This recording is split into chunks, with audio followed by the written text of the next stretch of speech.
Hi മക്കളെ, എല്ലാവർക്കും centres online ക്ലാസ്സസിലേക്ക് സ്വാഗതം. ഇന്നത്തെ ക്ലാസ്സിൽ നമ്മൾ പഠിക്കാൻ പോകുന്നത് ഇംഗ്ലീഷിൽ ഏറ്റവും അത്യാവശ്യം അറിഞ്ഞിരിക്കേണ്ട ബേസിക് വാക്കുകളാണ്. വാക്കുകളിലേക്ക് കടക്കാം. ഒന്നാമത്തെ വാക്ക് ബി ഇ. എങ്ങനെയാ മക്കളെ വായിക്കുന്നത്? ബി. ബി ഇ എങ്ങനെയാണ് വായിക്കുന്നത്? ബി. ബി എന്ന വാക്കിന്റെ അർത്ഥം ആയിരിക്കുക എന്നാണ്. ബി എന്ന വാക്കിന്റെ അർത്ഥം എന്താണ്? ആയിരിക്കുക. ക്ലിയർ അല്ലേ മക്കളെ? ഓക്കെ, ഇനി അടുത്തത് ഡി ഒ. എങ്ങനെയാ വായിക്കുക? D O. ഡു അല്ലേ? ഡു എന്ന വാക്കിന്റെ അർത്ഥം എന്തുവാണ്? ചെയ്യുക. ഡു എന്ന വാക്കിന്റെ അർത്ഥം ചെയ്യുക. അപ്പൊ ഡു പറയുമ്പോ ഒരു വാക്കൂടെ പറയണ്ടേ? D I D. D I വരുമ്പോ ഡി, ഡിയും കൂടെ വരുമ്പോ ഡ. ഡിഡ്. ഡിഡ് എന്ന് പറഞ്ഞാൽ എന്താ മക്കളെ? ചെയ്തു. ഡു എന്ന് പറഞ്ഞാൽ ചെയ്യുക, ഡിഡ് എന്ന് പറഞ്ഞാൽ എന്താണ് അർത്ഥം? ചെയ്തു. ക്ലിയർ അല്ലേ? ഓക്കെ, ഇനി അടുത്ത വാക്ക് എച്ച് എ വരുമ്പോ ഹാ, പി പി വരുമ്പോ ഇപ്പ്, വൈ യ, ഹാപ്പി. എങ്ങനെയാ മക്കളെ വായിക്കുന്നത്? ഹാപ്പി. ഹാപ്പി എന്ന് പറഞ്ഞാൽ എന്താണ് അർത്ഥം? സന്തോഷം. ഹാപ്പി എന്ന വാക്കിന്റെ അർത്ഥം എന്താണ്? സന്തോഷം. ക്ലിയർ അല്ലേ? ഓക്കെ, അടുത്ത വാക്ക് O N L Y. Only.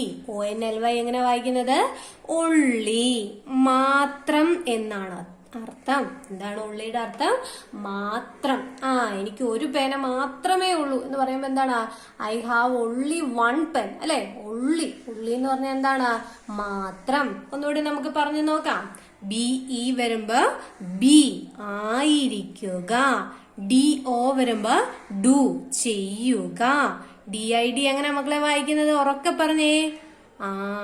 Did അല്ലേ? ഡിഡിന്റെ അർത്ഥം ചെയ്തു. ഇനി H A P P Y, happy. Happy എന്ന വാക്കിന്റെ അർത്ഥം സന്തോഷം. ഒ എൻ എൽ വൈ വരുമ്പോ ഒള്ളി, മാത്രം. പഠിച്ചോ മക്കളെ? 5 തവണ വീതം എഴുതി പഠിച്ചോ? ഓക്കെ, എഴുതി പഠിച്ചവര് വേഗം ഒന്ന് നമ്മുടെ വീഡിയോയ്ക്ക് ഒന്ന് കമന്റ് ചെയ്തേ, ഒന്ന് ലൈക്ക് ചെയ്തേ. ഓക്കെ, അടുത്ത വാക്ക് നമ്മൾ പഠിച്ചിട്ടുള്ളതാ. എന്റെ മക്കൾ ഒന്ന് വായിക്കണേ. H A V E. എങ്ങനെയാ മക്കളെ വായിക്കുന്നത്? ഹാവ്. Very good. മിടുക്കരാണ് കേട്ടോ. എന്റെ മക്കൾ എല്ലാരും എന്താണ്? വളരെ മിടുക്കരാണ്. ഹാവിന്റെ അർത്ഥം എന്തായിരുന്നു? അതും വെരി ഗുഡ് കേട്ടോ. ഹാവിന്റെ അർത്ഥം എന്താണ്? ഉണ്ട്. നമ്മൾ പഠിച്ചല്ലേ? I have a car. എനിക്കൊരു കാർ ഉണ്ട് അല്ലേ? Very good. അങ്ങനെയാണെങ്കിൽ ഹാഡിന്റെ അർത്ഥം എന്തായിരിക്കും മക്കളെ? എച്ച് എ വരുമ്പോ ഹാ, ഡിയും കൂടെ വരുമ്പോ ഡ. ഹാഡിന്റെ അർത്ഥം ഉണ്ടായിരുന്നു എന്നാണ്. ഹാഡിന്റെ അർത്ഥം എന്താണ് മക്കളെ? ഉണ്ടായിരുന്നു. ഐ ഹാഡ് എ കാർ എന്ന് പറഞ്ഞാലോ? എനിക്കൊരു കാർ ഉണ്ടായിരുന്നു. ഐ ഹാവ് എ കാർ എന്ന് പറയുമ്പോ എനിക്കൊരു കാർ ഉണ്ട് അല്ലെ? അപ്പൊ ഹാഡ് ആകുമ്പോ എന്തായി? പാസ്റ്റ് ആയി. ഉണ്ടായിരുന്നു എന്ന് അർത്ഥത്തിലേക്ക് വന്നു. ഇനി അടുത്ത വാക്ക് N E W. New. New എന്ന് പറഞ്ഞാൽ എന്താ മക്കളെ അർത്ഥം? പുതിയ. ന്യൂ എന്ന് പറഞ്ഞാല് പുതിയ. N E W. ന്യൂ എന്ന വാക്കിന്റെ അർത്ഥം എന്താണ്? പുതിയ. ഓക്കെ അല്ലേ? പുതിയത് പറയുമ്പോ എന്തും കൂടെ പറയണം. O L D. Old. Old എന്ന വാക്കിന്റെ അർത്ഥം പഴയ. ഓൾഡ് എന്ന വാക്കിന്റെ അർത്ഥം എന്താണ് മക്കളെ? പഴയ. ഇനി അടുത്ത വാക്ക് B I G. Big. Big എന്ന് പറഞ്ഞാൽ എന്താണ്? വലുത് അല്ലെ? ബിഗ് എന്ന് പറഞ്ഞാൽ എന്താണ് അർത്ഥം? വലുത്. ബിഗ് പറയുമ്പോ എന്തും കൂടെ നമ്മൾ പഠിക്കണം? സ്മോളും കൂടി പഠിക്കണം. SMALL. സ്മോളിന്റെ അർത്ഥം എന്താ മക്കളെ?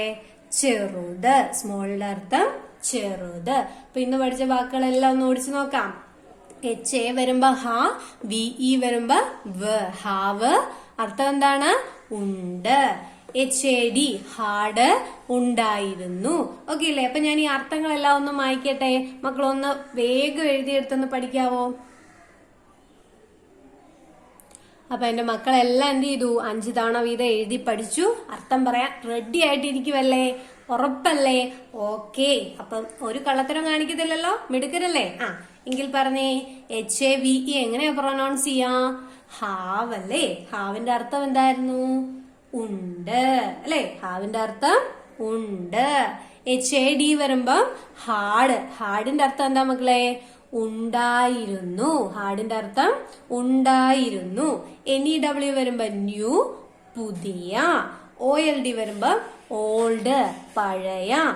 BIG വരുമ്പോ ബിഗ്, വലിയ. SMALL വരുമ്പോ സ്മോൾ, ചെറിയ. വെരി ഗുഡ്, മിടുക്കരാണ് കേട്ടോ. അപ്പൊ മറക്കാതെ നമ്മുടെ ചാനൽ സബ്സ്ക്രൈബ് ചെയ്യുക, കൂട്ടുകാർക്കൊക്കെ ഷെയർ ചെയ്ത് കൊടുക്കുക. നാളത്തെ ക്ലാസ്സുമായി കാണാം. Bye bye.